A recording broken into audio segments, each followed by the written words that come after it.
It is I. Old Jiggy Man.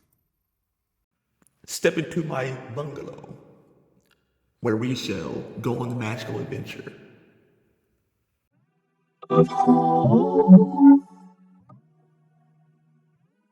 Okay, so after all that, we're now going to be talking about, again, the final step in the principles of Christian biblical marketing. And that is the key thing when marketing in truth as a principle is delivering on what it is that you said. So, this sounds like some basic stuff, but at the same time too, what ends up happening to us is that a lot of times we're saying that, oh, well, they'll understand if. I don't want you to understand if. I want you to do your campaigning and then start speaking your stuff, your marketing strategies, as if they were true, right?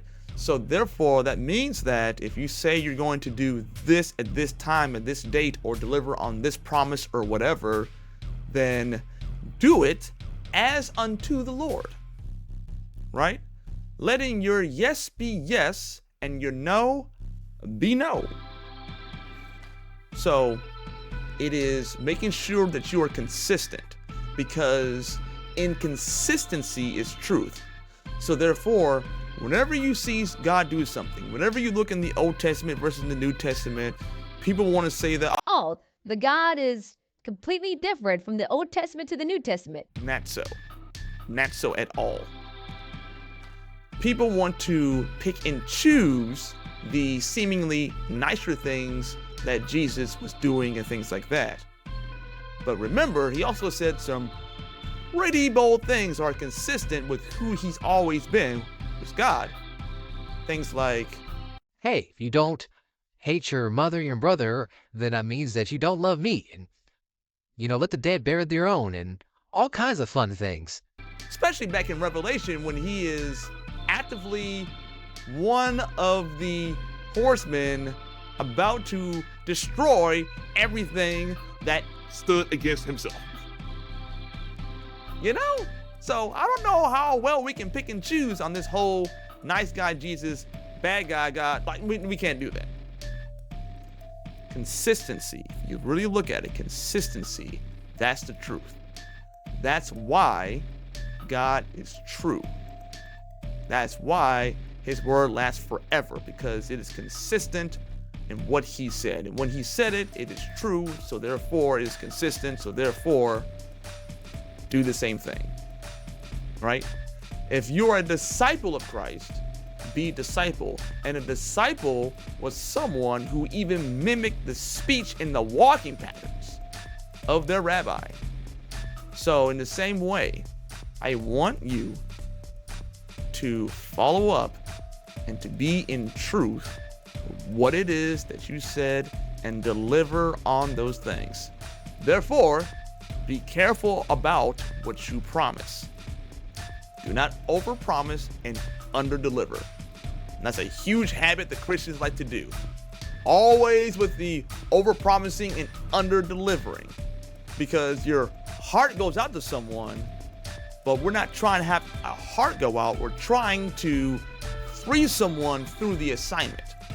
That's where your agape, your love, should be focused in on. It doesn't mean that you're turning people away. It just means that the best thing for that person in front of you is not to give them all these promises and try to be their savior. They already have one. His name is Jesus. But to deliver on this portion that God has given you. That is going to be the most loving thing you can do for that person, in whatever capacity that is. And to not be distracted by those who are going to be constantly trying to glean something from you. Not for the sake of actually getting better, but for the sake of attention. So then, in truth and consistency, market your stuff. Deliver on those things that you say Do not overpromise and underdeliver. If you know that that is something that's going to be beyond how you love and what you do and things like that, then don't sit there and say that. Don't promise someone the doggone world. Promise them a focus in terms of what it is that God has assigned you to do, and you'll be just fine. All right. So I think that is going to be our wrap on the marketing stuff. Next week, we're going to be talking about something a little bit different in terms of divine assignment, but I look forward to talking to you guys later, and I catch you in the remix. Bye.